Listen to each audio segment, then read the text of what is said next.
It's another episode of Should It Stay or Should It Go? I found several cookbooks that I don't know if I should keep anymore. And as for last week's cookbook, I decided to do as some of my subscribers suggested and let it go. It was a really hard decision for me because I love my cookbooks and I love keeping them. But I kept in mind the problems that I had come up with it last week. And so what I'm going to do is do like some of the subscribers said. I'm going to copy some of the recipes that look fairly simple and that I would like to try. And especially the chicken that we had last week because that was so good. And then I'm just going to let the rest of them go so that someone else can love them and try them themselves. And as for this week, we're going to go into a little bit of a different direction, but I'm going to go ahead and take this camera, turn it around so I can show you exactly what I mean. But first, I'm going to show you some of the cookbooks that I found that I decided not to put in this episode or future episodes just because... Well, let me just start with this one. So this one looked really good. I really like her show on Create TV and PBS. However, the recipes are pretty involved, make very large quantities, and have some pretty exotic and or expensive ingredients like lobster, rabbit, and skate. Those are things that I really cannot find here in East Tennessee, and even if I did, they would be well beyond the price range that I would be comfortable with spending on food. So this one is going to go to the donate pile.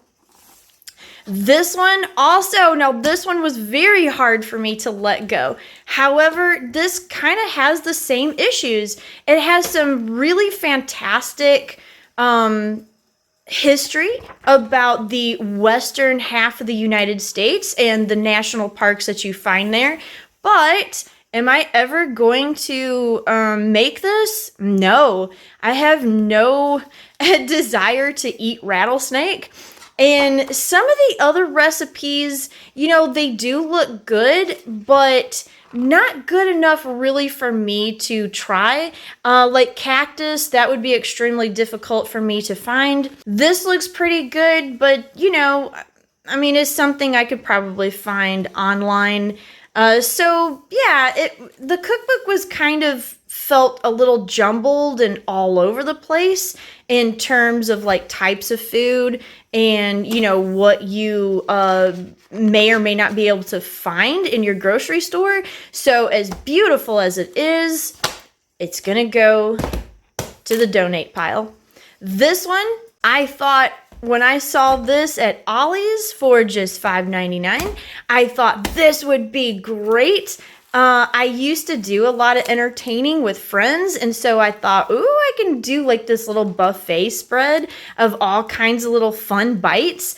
But unfortunately, as I got it home and really started looking at it, I don't know why, but a lot of these ingredients does not look like they would go together very well and didn't look appetizing at all. Plus, as I'm getting older and getting a little bit lactose intolerant, it's got a lot of cheese in it, which a lot of these, you know, I would end up not making anyway. So this one is going to go find a new home. Hopefully someone who loves cheese will find this cookbook. This one, what a disappointment. Williams-Sonoma, shame on you for this cookbook because what a disappointing cash grab. This is supposed to be a vegetarian cookbook, but it's literally nothing new that I wouldn't already know how to make.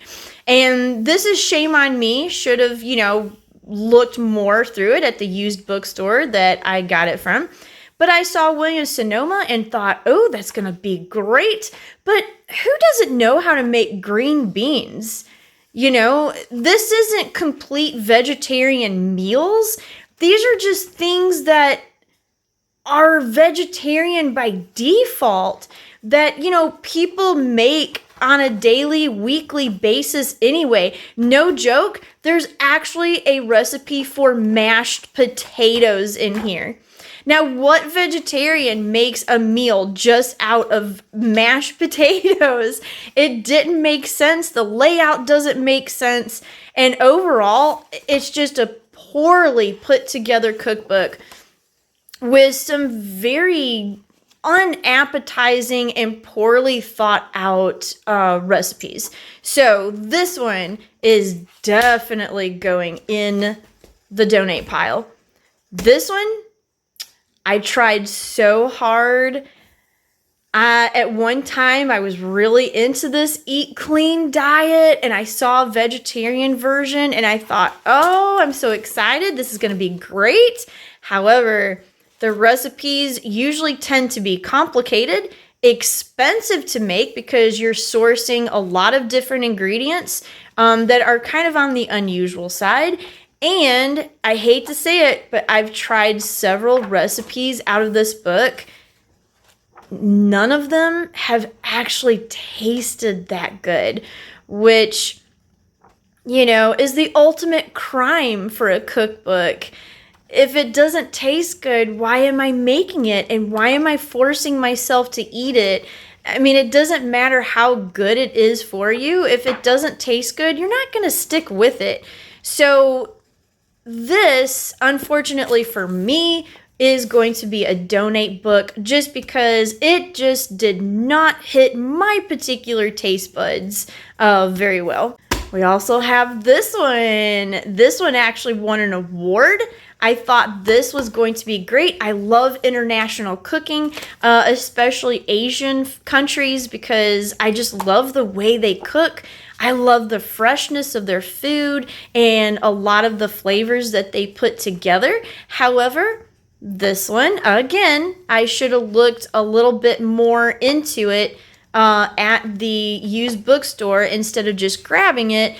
But a lot of these are overly complicated for a home cook, have a lot of ingredients that you're not going to be able to find unless you live in a larger city where you can go to some more specialty stores. And it's got a lot of steps, you know, in the cooking process that a home cook is probably not going to have time for. So, unfortunately, this one is also going in the donate pile. But that leads me to today's cookbook that we're going to look at.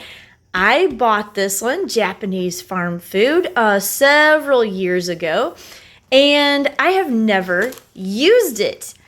This one, unlike this cookbook, looked a little bit more doable, and the ingredients didn't look like it was something that I could not get at the grocery stores that I have access to.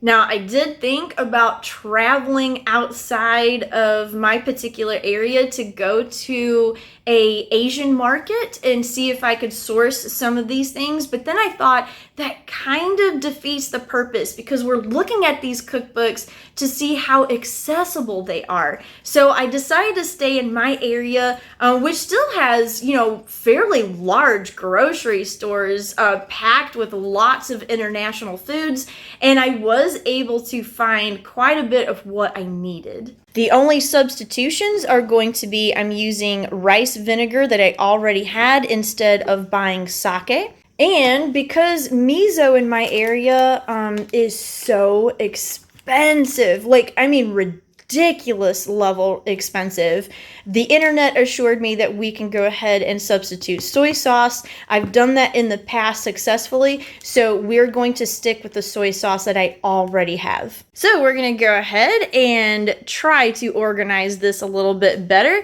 get started. I already have the rice cooked and done, so that's one step we don't have to worry about, and we will see how this is going to taste.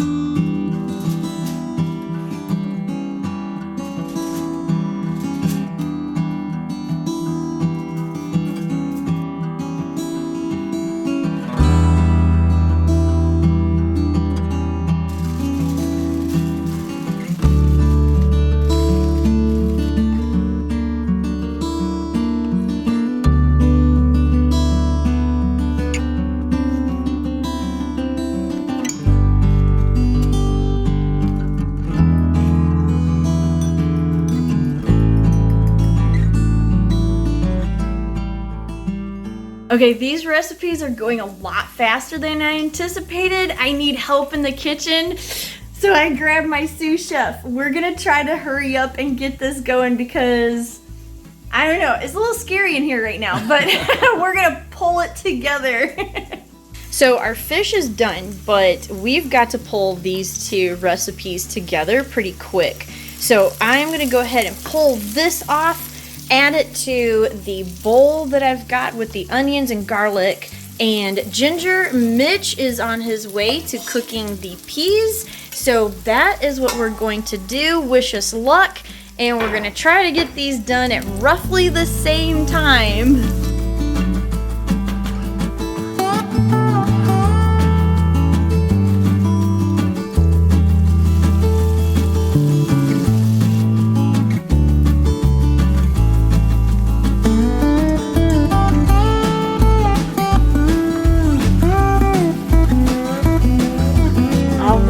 I think we finally got this ready. We're just waiting on the peas that look beautiful.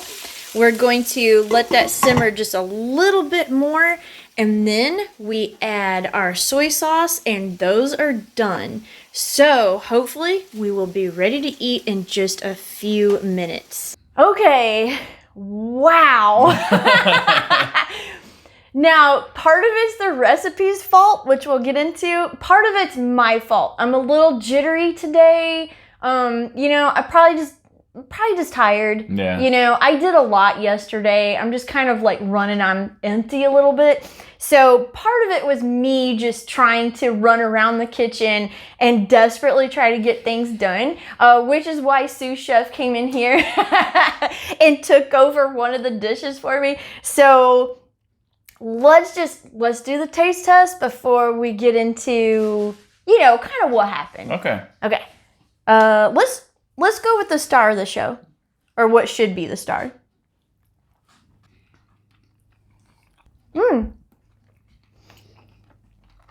It's very tender. Yeah, it is. It's like melt in your mouth, like butter.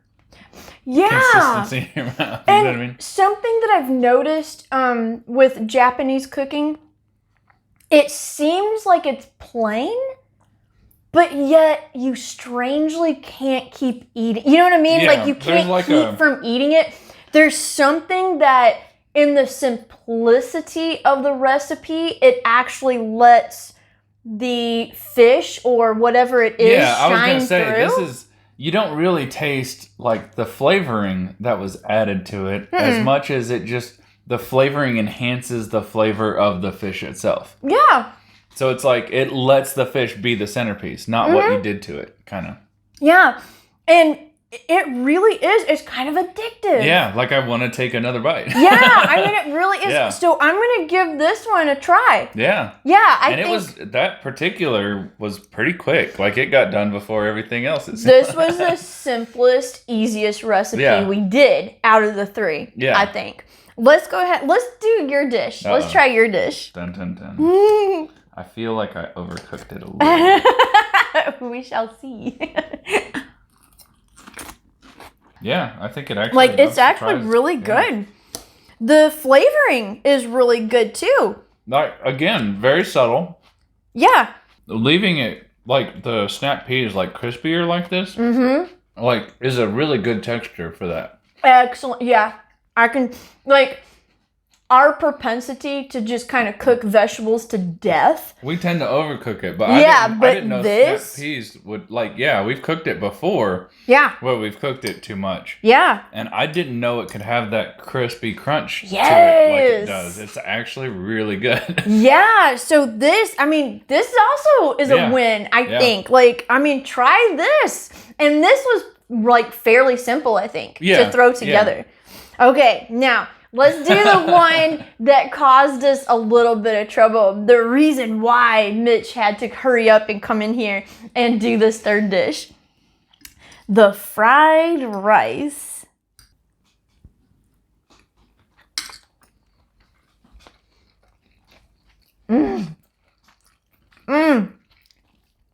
Wow. It gave me so much trouble, but It is really good. Oh my gosh. Again, it's the same addictive quality Yeah. that you have with the other two dishes. You're just wanting to keep eating and not stop with it. The flavor is on point. Yeah. Yeah. It's definitely like overall, like the most umami Oh, yes. plate I've had in a long, long time. Yes. Where Just it's just everything, you just want to keep shoveling it into your mouth. I'm having a hard time stopping. Okay, we gotta put the forks down. And we've actually got to talk about, like, kind of what happened in the kitchen. And ultimately, should it stay or should it go? Right. So, fish and snap peas, I feel like, was a snap. In terms of, like, a lot of these recipes, as I was thumbing through, I actually felt like a lot of them were very accessible. Okay. To the, most large supermarkets now have an Asian section, and it's got your rice vinegars, your soy sauces, and all that other stuff. Right. So I feel like that's something that you're going to be able to get fairly simply. I really enjoyed the layout of this particular cookbook. I like the aesthetic of it. I also like the fact that there was a lot of personal stories in it, because this is actually a lady and her husband and children who work on a Japanese farm. And so this is what his mother made and she learned to do and that kind of thing. So I actually liked that aspect of this cookbook. Now, some of it you're going to hit into things that maybe you can't get very easily in a rural area especially. Right. But I thought those were far and few between. And there's always a substitute that you can use. Okay. So I enjoyed that. As far as the dishes, the ones that we chose today, like we said, the salmon and peas sailed through it. It was the rice that kind of gave us trouble. If you're not used to that particular style of cooking, it was a lot of in and out, in and out, in and out of your pan. A ton of in and out. And, they even wanted you to wipe in between, each, wipe the pan I didn't have time. Yeah. I was just like, oh my gosh, I gotta get this done. And so, I'm trying to hurry because I know I've got fish in the oven. I know I've got, Mitch is getting those snap peas done and he's getting it done faster than me. So I'm like, that was kind of difficult. I was just like throwing stuff in the pan by the end and just being like, you know what? If it's not a wiped pan, I ain't gonna worry about it. Yeah. So, and it still turned out really good. So, so maybe keep that in mind. If you make this fried rice, I think I would make it maybe the day before. Yeah. Separate by itself. And the fried rice is something I think you can do that with. Like you could definitely. You could probably make a large batch at a time. Yeah. And use it for several days and with other meals. So it's definitely something you could do that with. Right. But it was way more involved than we anticipated altogether. So keep that in mind. Maybe not make all three of these dishes together is what I would suggest. As far as, now we do need to talk about the cleanup.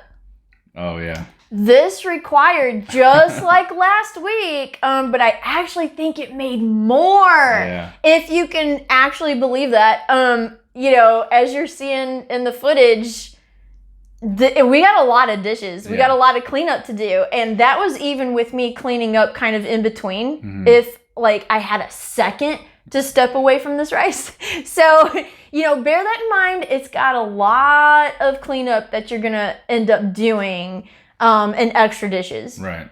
So there you go. That's kind of an odd one, I think, because we have 3 excellent dishes.